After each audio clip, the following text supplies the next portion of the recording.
Accountancy में partnership business की accounting कैसे होती है या पार्टनरशिप बिजनेस क्या होता है वो हमने फर्स्ट चैप्टर में पढ़ा। इसके बाद हम अगले हमारे टॉपिक पे आ चुके हैं गुडविल।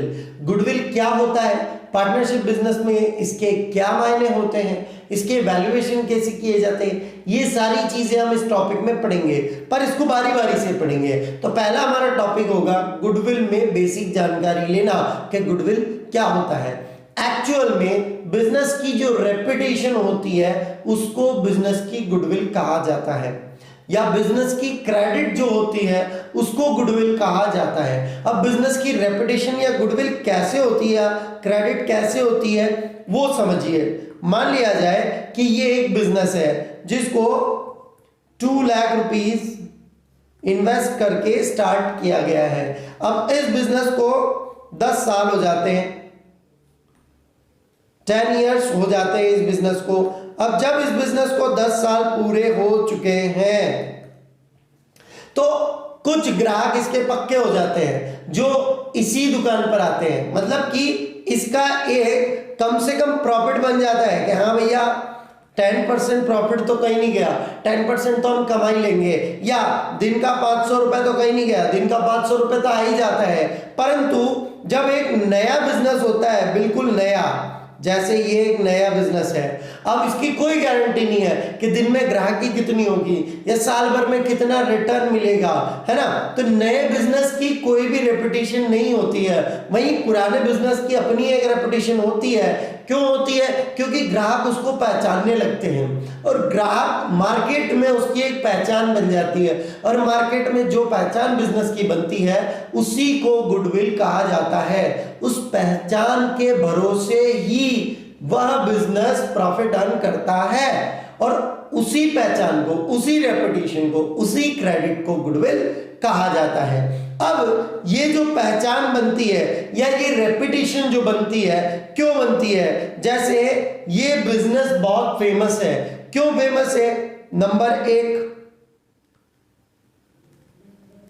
अच्छी लोकेशन पे होगा, है ना। अब गुडविल की एक डेफिनेशन ये भी होती है कि यदि आपका ग्राहक दोबारा दुकान पर आया, ग्राहक दोबारा दुकान पर आया तो ये गुडविल है। मींस कोई भी कस्टमर वापस दुकान पर क्यों आता है? या तो वो दुकान सुटेबल लोकेशन पे हो, है ना, या फिर प्रोडक्ट बहुत अच्छी क्वालिटी का हो, गुड क्वालिटी, अच्छी क्वालिटी का प्रोडक्ट मिलता हो यहां पर, या फिर फेयर प्राइस पॉलिसी हो कि प्राइस अच्छी रखता है, या फिर गुड बिहेवियर कि उस दुकानदार का बिहेवियर बहुत अच्छा हो। तो किसी भी कारण से अगर ग्राहक दुकान पर वापस आया, मतलब कि वह दुकान, वह बिजनेस किसी न किसी कारण से फेमस है, उसकी रेपुटेशन है ना।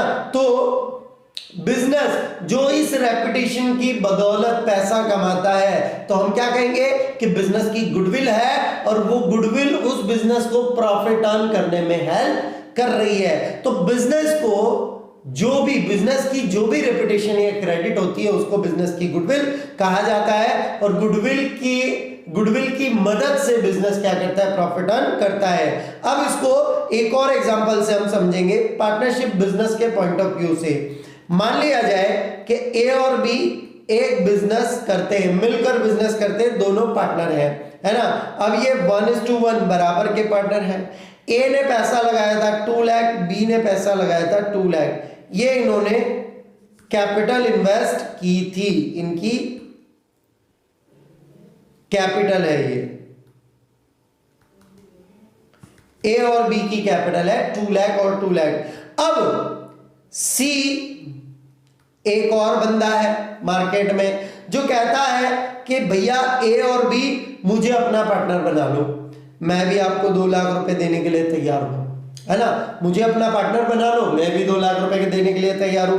अब ए और बी ने जो बिजनेस स्टार्ट किया, सपोज 5 ईयर पहले स्टार्ट किया था। इस एग्जांपल को बहुत अच्छे से समझिएगा क्योंकि पार्टनरशिप में गुडविल क्या रोल है वो इससे समझ में आएगा।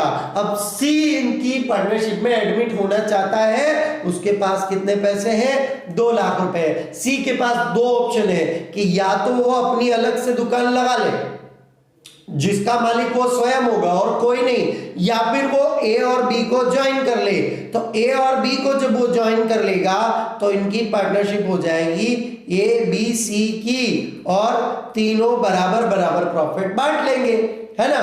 तो अब इसको सी को फायदा कहां है समझिए। यदि सी नया बिजनेस स्टार्ट करता है, ये देखिए सी बिल्कुल न्यू नया बिजनेस स्टार्ट करता है, तो नए बिजनेस को जमाने में टाइम लगता है। ग्राहक धीरे धीरे दुकान को पहचानते हैं, वहां आने लगते हैं, इस चीज में समय लगता है। तो हो सकता है किसी दिन इसको 1000 रुपए का मुनाफा हो, किसी दिन 200 रुपए का हो, किसी दिन 100 रुपए की ही ग्राहकी हो, किसी दिन 800 की, मतलब स्टेबिलिटी नहीं रहेगी। नंबर 2 कि ग्राहकी कम ज्यादा ऐसा होता रहेगा, है ना। तो मतलब नए बिजनेस का कोई विश्वास नहीं होता। क्यों नहीं होता? क्योंकि मार्केट में उसकी रेपुटेशन नहीं है। वहीं ये बिजनेस देखिए पिछले 5 सालों से काम कर रहा है, तो ग्राहक इस दुकान को जानते हैं। तो कहीं ना कहीं अच्छी लोकेशन की वजह से, या अच्छी क्वालिटी की वजह से, या प्राइस पॉलिसी अच्छी होने की वजह से, या फिर इनका एडवर्टाइजमेंट बहुत बेहतरीन होने की वजह से, किसी न किसी कारण से इसका व्यापार बहुत अच्छा चलता है, ए और बी का व्यापार बहुत अच्छा चलता है। और जब बिजनेस पुराना हो जाता है ना, तो बिजनेस के बारे में हम ये तो कह ही सकते हैं कि भाई ये बिजनेस साल भर का कम से कम 10% तो कमा ही लेता है। इसको कहा जाता है रेट ऑफ रिटर्न, कि जितना ये पैसा लगाते हैं ना उसका 10% तो अर्न कर ही लेते हैं। ये उसकी समय निकलने के बाद जैसे 5-7 साल हो जाते हैं ना, तो एक फिक्स आमदनी उनकी बन जाती है। तो ये फिक्स आमदनी जो बनी है, फिक्स रेट ऑफ रिटर्न जो बना है, ये किस वजह से बना है कि बिजनेस 5 साल पुराना हो चुका है। और सी अगर नया बिजनेस डालता है तो ये इसका फ्रेश बिजनेस है, तो सी को रिस्क रहेगा कि इसके बिजनेस में प्रॉफिट हो भी सकता है, नुकसान भी हो सकता है। तो इसलिए ज्यादा अच्छा ये रहेगा कि ये ए और बी को ज्वाइन कर ले। पर अब देखिए ए और बी पिछले 5 सालों से बिजनेस चला रहे हैं, तो पिछले 5 सालों से ए और बी मेहनत कर रहे हैं, और उस मेहनत की बदौलत बिजनेस की रेट ऑफ रिटर्न कितनी हो चुकी है, 10%। कि बिजनेस आज कमाने लगा है 10%। ये किसकी मेहनत है? ये मेहनत है ए और बी की। तो भाई एक कैलकुलेशन देखिए, कैलकुलेशन ये देखिए कि ए और बी ने 2 लाख और 2 लाख लगाया। सी भी बोलता है 2 लाख मैं भी लगा देता हूं और मुझे भी बराबर का पार्टनर बना लो। तो भाई 5 सालों से, पिछले 5 ईयर से मेहनत ये दोनों कर रहे हैं। इन दोनों की वजह से 10% पर एनम आज बिजनेस कमा रहा है कम से कम, है ना। और ये सीधे चले आता है, तो इन 5 साल पुराने पार्टनर में और इसमें क्या अंतर रह गया? कोई अंतर नहीं। तो हो सकता है ए और बी इसको बोले कि भाई तुझे अगर बराबर का हिस्सेदार बनना है तो आप बिजनेस में 2,30,000 लेकर आओ। कितना? 2 लाख से काम नहीं चलेगा, आप 30,000 एक्स्ट्रा लेकर आओ। तो 30,000 एक्स्ट्रा क्यों लेकर आओ? क्योंकि ए बी की जो ये फर्म है ना, उसकी रेपुटेशन बन चुकी है। और ये 30,000 एक्स्ट्रा क्यों ले रहे हैं? जस्ट बिकॉज ऑफ गुडविल, कि इस बिजनेस की गुडविल है। अगर ए और बी का भी नया बिजनेस होता और सी उसमें ज्वाइन करता, तो फिर तो 2 लाख ये लगाता, 2 लाख ये लगाता और 2 लाख ही ये भी लगाता, है ना। इसको एक्स्ट्रा पैसा देने की जरूरत नहीं होती, क्योंकि बिजनेस फ्रेश होता और उसकी कोई गुडविल नहीं होती। तो गुडविल मींस बिजनेस की रेपुटेशन, और उस रेपुटेशन का वैल्यूएशन किया जा सकता है। जैसे यहां पर सी 30,000 ए और बी के बिजनेस को देने के लिए तैयार है, क्योंकि इस बिजनेस की रेपुटेशन थी। अब गुडविल के बारे में कैरेक्टरिस्टिक्स हम पढ़ लेते हैं दोस्तों, कि गुडविल की कैरेक्टरिस्टिक्स क्या होती हैं। गुडविल की फर्स्ट कैरेक्टरिस्टिक है फिक्स्ड एसेट। गुडविल एक फिक्स्ड एसेट है। क्यों है? पहली बात तो गुडविल एसेट क्यों है? जो भी एसेट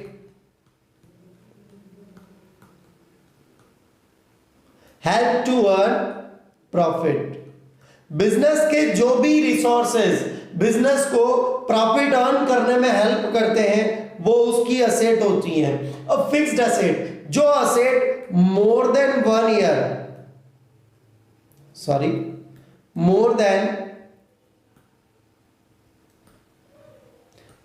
ईयर बिजनेस के पास रहे उसको कहा जाएगा फिक्स्ड असेट। तो एक बार जब बिजनेस की रेपुटेशन बन जाती है तो वो कई सालों तक उसको फायदा देती है। जैसे आप अपने आसपास में कोई फेमस दुकान देख सकते हैं। अब अगर फेमस दुकान है तो अक्सर हम कहते हैं कि यार उस दुकान से खरीदते हैं क्योंकि वो बढ़िया फेमस है, क्वालिटी अच्छी रखता है, प्राइस बढ़िया लगाता है ना। तो कम से कम 3 4 5 साल उसकी जो गुडविल है उसको फायदा देगी। इसलिए बिजनेस में गुडविल उसकी फिक्स्ड असेट होती है क्योंकि ये लंबे टाइम तक उसको प्रॉफिट अर्न करने में हेल्प करती है। इंटेंजिबल असेट, इंटेंजिबल असेट कैसे हुआ? देखिए ये बिजनेस है, अब मैंने कहा इसकी गुडविल है और मैंने वैल्यूड भी कर ली कि इस बिजनेस की गुडविल है 2 लाख रुपीस, 2 लाख रुपए। तो अब गुडविल क्या आपको नजर आएगी, रेपुटेशन क्या नजर आती है, क्रेडिट किसी बिजनेस की मार्केट में क्या वो नजर आती है? नहीं। तो assets which can not be touched और फील, या जिनको छुआ नहीं जा सके, देखा नहीं जा सके, फील तो किया जा सकता है प्रॉफिट के हिसाब से, that not can be touch और सीन इंटेंजिबल असेट। तो वो असेट जिनको देखा छुआ नहीं जा सकता वो कौन सी असेट होती है? Intangible asset. तो बिजनेस की गुडविल बिजनेस के लिए इंटेंजिबल असेट है क्योंकि उसको देखा या छुआ नहीं जा सकता। फिक्स्ड असेट, जैसे बिजनेस में मशीनरी होती है, फर्नीचर होता है, ये टेंजिबल असेट है क्योंकि इनको देखा भी जा सकता है, छुआ भी जा सकता है। लेकिन बिजनेस की गुडविल को, रेपुटेशन को छुआ या देखा नहीं जा सकता। ये केवल मेजर किया जा सकता उसकी प्रॉफिटेबिलिटी से कि हाँ ये बिजनेस बहुत फेमस है और इस वजह से बहुत प्रॉफिट अर्न कर रहा है, इसलिए इसकी गुडविल है, इसको महसूस किया जा सकता है। नो डेप्रिसिएशन, अब देखिए क्योंकि गुडविल है कौन सी एसेट है? इंटेंजिबल। तो डेप्रिसिएशन कौन सी एसेट पे लगता है? जैसे कि आपकी मशीनरी है, मशीनरी है 2 लाख रुपए की, ये आपने 1 अप्रैल 2018 को परचेज की।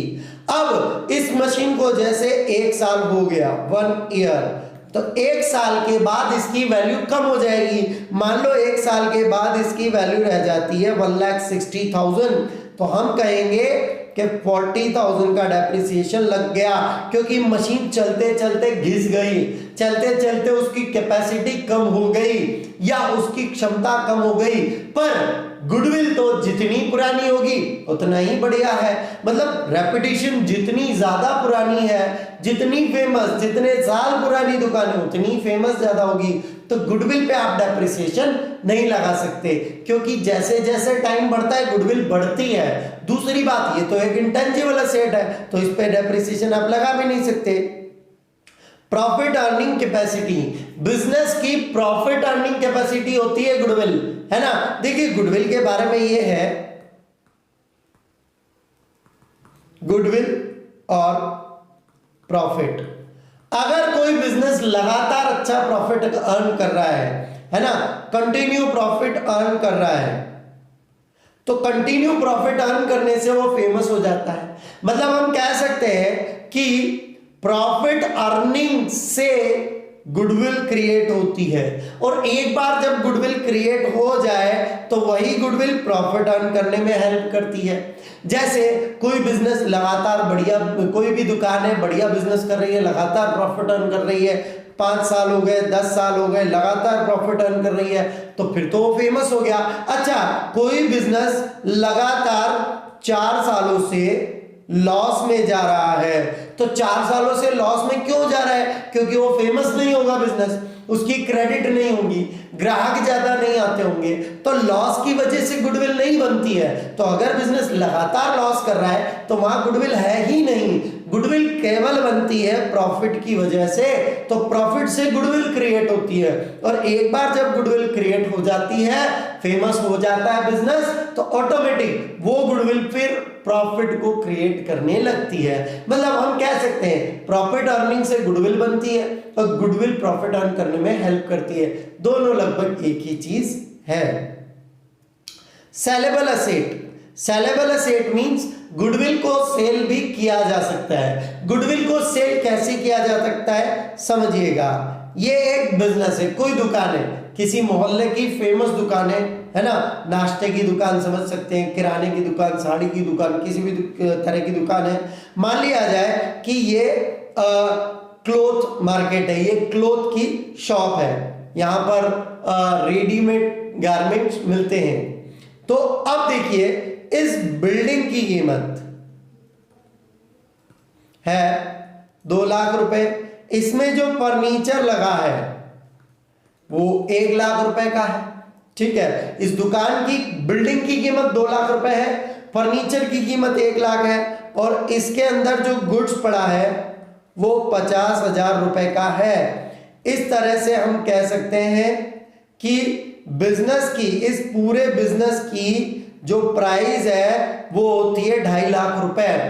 अब ये बिजनेस 10 साल पुराना था, तो कई ग्राहक इस दुकान को जानते हैं, कई ग्राहक इस दुकान पर आते हैं।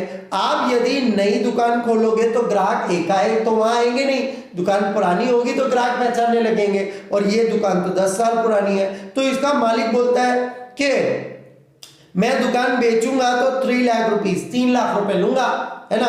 भले इसमें ये सारी जो चीजें हैं ये क्या है, असेट्स, भले इसमें असेट्स 2,50,000 की है, फिर भी ये 3 लाख डिमांड कर रहा है, 3 लाख रुपए मांग रहा है, तो 50,000 रुपए एक्स्ट्रा मांग रहा है। तो ये 50,000 रुपए क्यों मांग रहा है, क्योंकि इसकी दुकान फेमस थी, है ना।